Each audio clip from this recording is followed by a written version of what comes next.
Um feliz sábado a todos e a todas. É uma grande alegria, uma grande satisfação estarmos juntos mais uma vez para mais uma recapitulação da lição da Escola Sabatina. E não se esqueça de fazer com que o nosso canal seja mais interativo, que você possa compartilhar, que você venha clicar no sininho para que você seja comunicado, para que você seja informado das novidades que aqui nós iremos postar. E neste momento eu gostaria de chamar você, meu amigo, minha amiga, para que nós possamos fazer uma oração para que Deus abençoe a sua vida ricamente. Vamos fechar os olhos nesse momento. Senhor Deus e Pai, nós te agradecemos pela oportunidade de estarmos juntos com os nossos amigos, nossas amigas que estão, através do seu equipamento eletrônico, participando, acompanhando da recapitulação da lição da Escola Sabatina. Que tu venha abençoar a vida de cada um, que tu venha abençoar, que neste momento a palavra possa fazer morada no coração de cada pessoa, trazendo alegria, trazendo felicidade, trazendo satisfação e realização. Em nome de Jesus, amém. Vamos agora à lição de número 2, os princípios fundamentais da aliança. Nós estamos estudando nesse trimestre sobre a aliança, né? E essa lição, essa segunda lição, ela é como se fosse um resumo de todas as demais lições que nós iremos estudar nesse trimestre.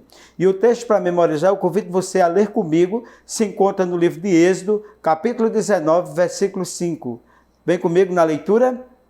Agora, pois, se ouvires atentamente a minha voz e guardarem a minha aliança, vocês serão minha propriedade peculiar dentre todos os povos, porque toda a terra é minha. Que texto maravilhoso, um texto que tem promessa, um texto que tem aliança, um texto que traz para a gente algo relevante, que é exatamente aquilo que Deus deseja fazer e realizar em nossa vida através da aliança que Ele estabeleceu. Uma aliança que se estende de geração em geração para abençoar a vida das pessoas. E só para você ter ideia, a palavra aliança no Antigo Testamento, que é escrito no hebraico, é berit, e nós encontramos 287 vezes essa palavra.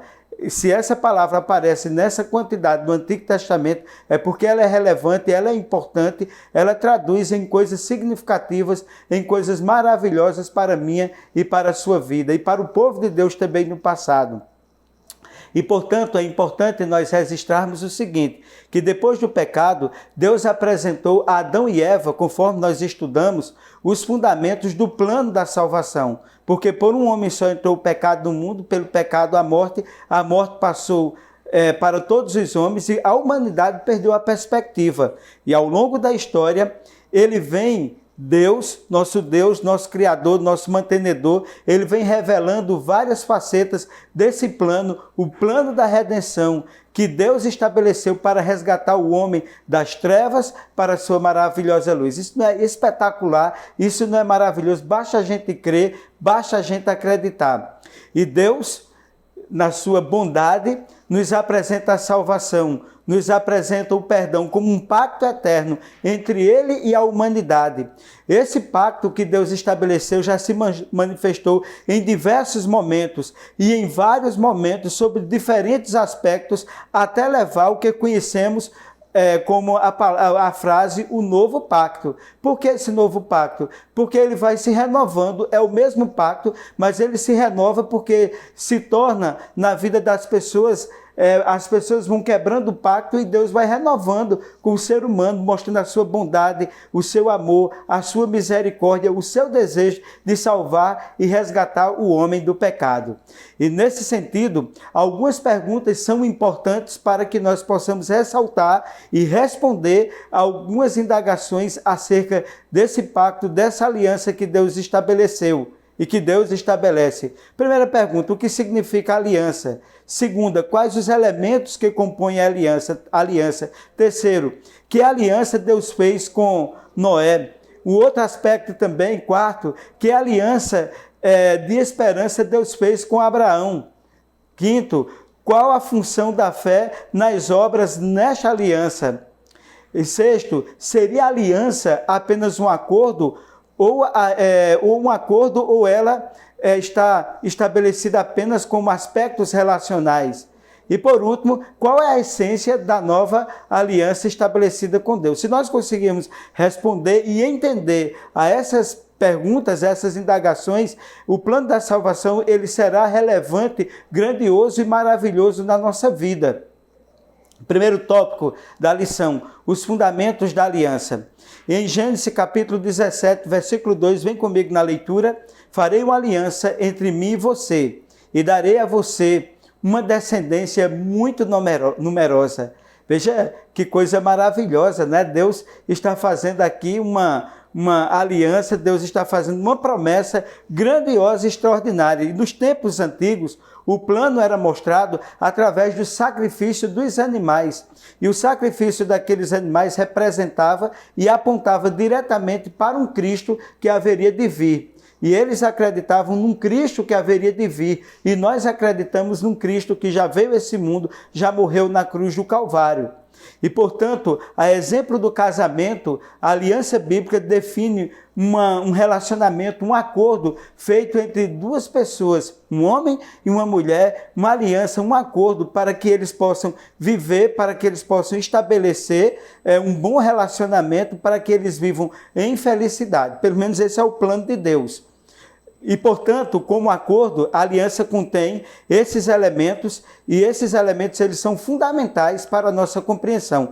Primeiro, Deus promete sobre juramento. Segundo, a pessoa se compromete a obedecer a Deus, porque Deus ele ofereceu, Deus prometeu sob juramento que ia cuidar, que ia salvar o seu povo. E a gente se compromete em obedecer. E terceiro, os meios pelo qual ele é cumprido é a salvação em Cristo Jesus, através daquilo que ele haveria de fazer na cruz do Calvário, como eles acreditavam, e nós acreditamos naquilo que ele fez na cruz do Calvário. Veja que o olhar de quem estava antes da cruz era para frente, e o nosso olhar era para trás, mas que a direção é a mesma, é a cruz de Cristo, quer antes, quer depois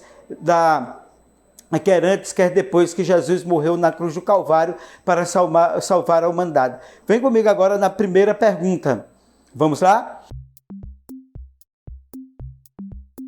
O que apontava a aliança apresentada no Antigo Testamento?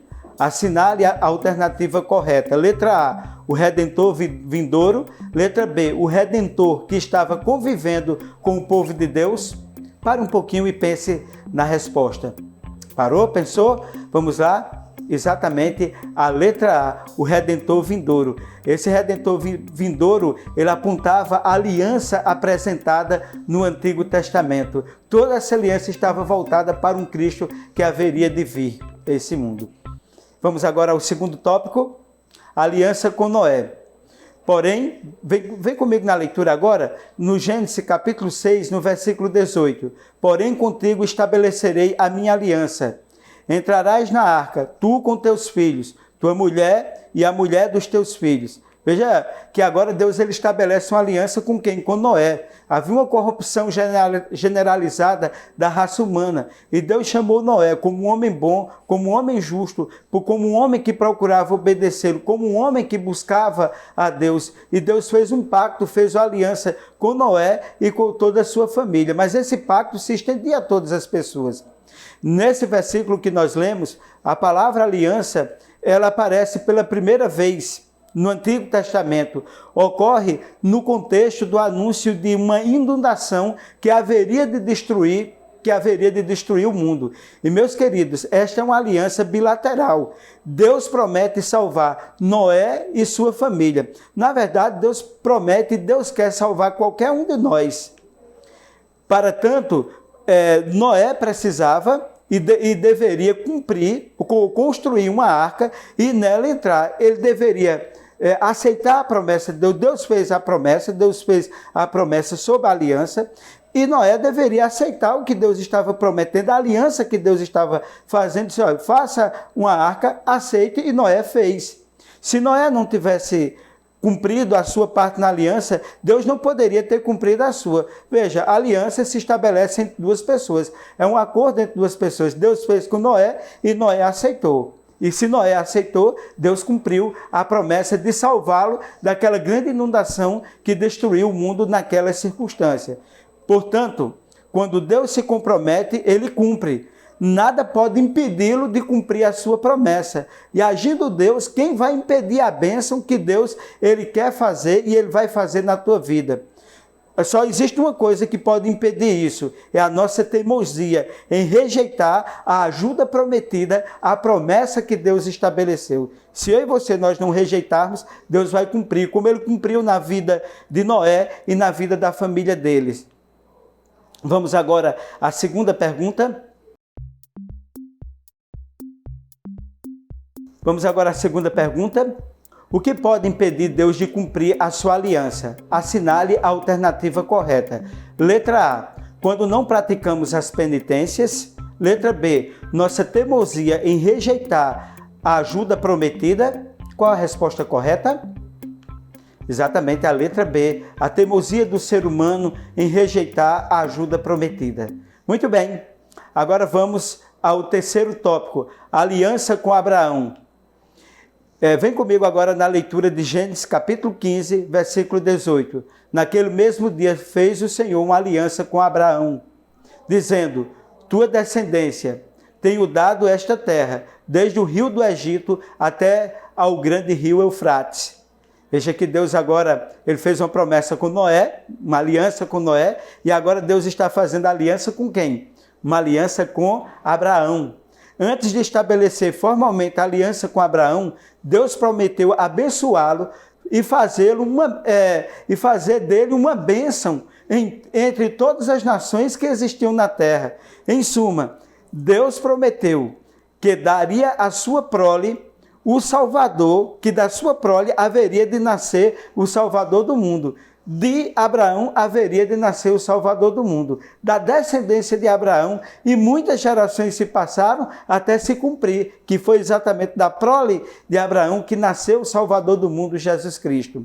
E uma vez estabelecida essa relação mútua entre Deus, que Deus ele formalizou esse pacto com Abraão, ao acreditar nas promessas divinas, Abraão foi justificado e, portanto, capaz de obedecer e cumprir o pacto que Deus tinha estabelecido com ele. Deus fez uma aliança com Abraão. Abraão obedeceu.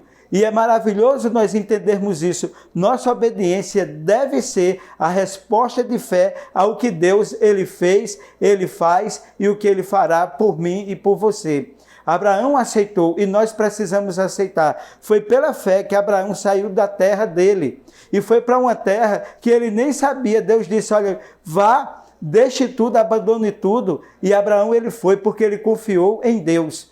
Ele não confiou no que estava vendo, no que era, mas ele confiou no Deus que estava prometendo para ele que ele haveria de prosperar, que dele sairia uma nova semente, e essa semente iria se espalhar pela terra, e dessa semente haveria de nascer o Salvador do mundo. Note, mas Abraão aguardou essa promessa de Deus, essa aliança de Deus durante muito tempo, e só quando foi chegando ali aos 90 anos de idade foi que Deus cumpriu. Sabe por quê? Porque existe um ditado que diz assim, Deus tarda, mas não falha.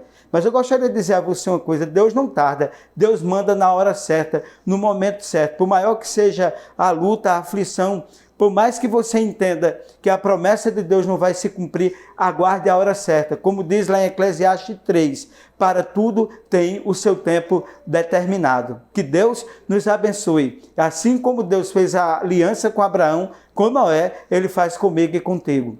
Vamos agora à terceira pergunta. Antes de estabelecer formalmente sua aliança com Abraão, o que Deus prometeu? Assinale a alternativa correta.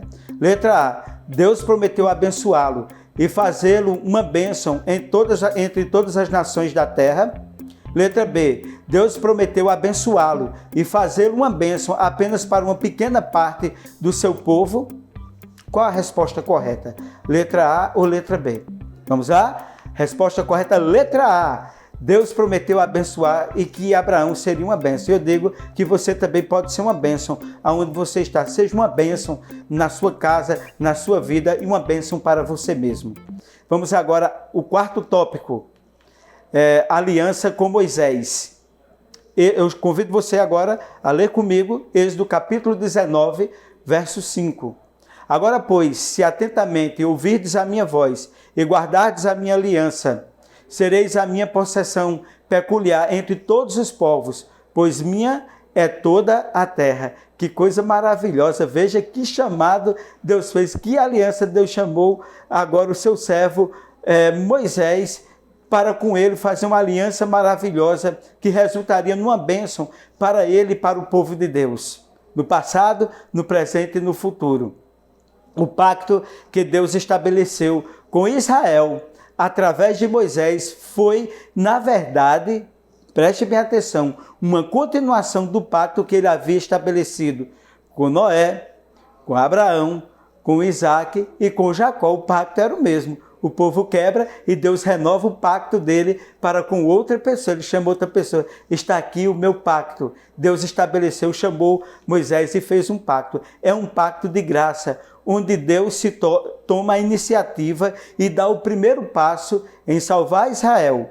E preste bem atenção, que isso é muito importante. Ele, então, lhes dá a sua lei para manter como uma resposta natural ao seu pacto. Deus dá a sua lei, os seus mandamentos, não para salvar o homem. Os mandamentos não é para salvar o homem, mas é para que aquele que é salvo cumprir os mandamentos, para que os mandamentos eles sejam uma bênção na sua vida. Veja, a lei, os mandamentos não é para salvar, é para quem é salvo. Entendeu? O pé de manga não dá manga porque... o pé de manga, ele vai dar manga porque ele é uma mangueira, mas ele não vai dar uma jaca. Naturalmente, por que eu estou dizendo isso? Porque o cristão, ele vai dar bons frutos, por quê? Porque ele é cristão, não para ser. Você não faz para ser, você faz porque você é. Então, nesse pacto que Deus dá, que ele mostra os mandamentos, não era o povo guardar para ser salvo, mas eles deveriam guardar porque eles eram salvos em Deus, no pacto da aliança que foi feito com Noé, com Adão, com Noé, com Abraão e agora com Moisés, com Isaac, com Jacó, com Moisés e com todos nós. Vocês entenderam? Então vamos agora recapitular agora com a pergunta de número 4. A qual aliança Deus se referiu quando chamou Moisés? Assinale a alternativa correta. Letra A, aliança com Abraão. Letra B, ao pacto para a retirada do povo do Egito? Qual a resposta correta? Exatamente a letra A, meus queridos, é a mesma aliança. Deus fez com Noé, Deus fez com Abraão, Deus está fazendo com Moisés e Deus faz comigo e contigo. Vem comigo agora o último tópico da lição desta semana. Vem comigo agora, o título é Nova Aliança e o texto se encontra em Jeremias capítulo 31, versículo 31. Diz o seguinte: eis que dias vêm, diz o Senhor, em que farei uma aliança nova com a casa de Israel e com a casa de Judá. Que aliança nova é essa? Porque foi necessário um novo pacto, em que esses pactos eram diferentes do que foi feito com Noé, do que foi feito com Abraão, do que foi feito com Moisés. Existe alguma diferença? Meus queridos, prestem bem atenção. Embora Deus tivesse agido como seu marido, o povo de Israel tinha sido infiel a Deus, desobedecendo assim a Deus. E se o povo desobedeceu a Deus, eles invalidaram o primeiro pacto. Quem invalidou não foi Deus. Deus estava no pacto, sendo fiel ao seu povo, e seu povo foi infiel. Mas Deus permaneceu onde ele estava. O povo deu as costas para Deus. E o que é que acontece? No entanto, este novo pacto não era diferente do antigo pacto. Até havia a promessa de uma relação ainda mais estreita entre Deus e entre o homem. Né? Eu farei um novo pacto. Esse pacto é porque o povo quebrou e Deus disse: olha, eu quero vocês de volta. É quando alguém que é casado, uma mulher que ama o marido, dedica a vida a ele e de repente ele comete uma traição, né? Mas aquela mulher se mantém fiel ao pacto. Então quem tem que renovar? Eles precisam renovar o pacto, precisam renovar a aliança. Então o homem se arrepende, abandona o seu pecado, volta para sua esposa, volta para sua família, um novo pacto. Um pacto de amor, um pacto de amizade, um pacto de fidelidade há de se estabelecer. Então, da mesma forma, quando nós somos fiéis a Deus, Deus ele nos chama para renovar o pacto de amor, de bondade, de misericórdia e de perdão para com o ser humano. Portanto, é necessário que nós saibamos o seguinte, o que a Bíblia nos traz de reflexão, que todos nós conheceremos a Deus, pois Ele perdoa a nossa maldade, perdoa os nossos pecados. Os nossos pecados, eles se tornam, a Bíblia diz, brancos como a neve. Mais uma vez, Deus toma a iniciativa para salvar o ser humano, mesmo depois de Ele quebrar a aliança. Deus ele toma a iniciativa de buscar, de resgatá-lo das trevas para a sua maravilhosa luz. Nossa resposta natural a tudo isso é obedecer à lei de Deus, que Ele colocou em nossos corações, não para nós sermos salvos, mas porque nós somos salvos em Cristo Jesus e temos o prazer de obedecer a Deus por amor. Isso é extraordinário, isso é maravilhoso, isso é o que Deus nos chama. Vamos agora à quinta e última pergunta. O que Deus queria com o seu povo? Assinale a alternativa correta. Letra A. Queria ter um relacionamento especial com o seu povo. Letra B. Desejava restabelecer um relacionamento de escravidão. Qual a resposta correta? Letra A. Deus queria ter um relacionamento especial com o seu povo. Um relacionamento especial comigo e contigo. Nós agradecemos mais uma vez porque vocês nos acompanharam, meus queridos, amados, amigos, amigas, do coração e de coração para coração. Eu desejo que eu e você, nós nunca venhamos quebrar a aliança. Deus fez uma aliança para a nossa salvação. A mesma aliança que Ele fez com Noé, que Ele fez com Abraão, que Ele fez com Moisés, que Ele fez com o seu povo no passado, Ele está fazendo comigo e contigo através do que Cristo fez na cruz do Calvário. Que nós possamos aceitar, que nós possamos vivenciar, que nós possamos sentir a alegria da salvação. É o meu desejo e eu convido você a fazer uma oração para que Deus ele abençoe a minha vida, a sua vida. Vamos orar? Senhor Deus e Pai, nós te agradecemos por esses momentos que aqui nós passamos com os nossos queridos amigos e amigas, participando de mais uma recapitulação da lição da Escola Sabatina. Abençoe a vida de cada pessoa, o trabalho, a família, os dilemas, que eles sejam superados com a tua força, com o poder do teu Santo Espírito. Em nome de Jesus. Amém. Amém. Amém.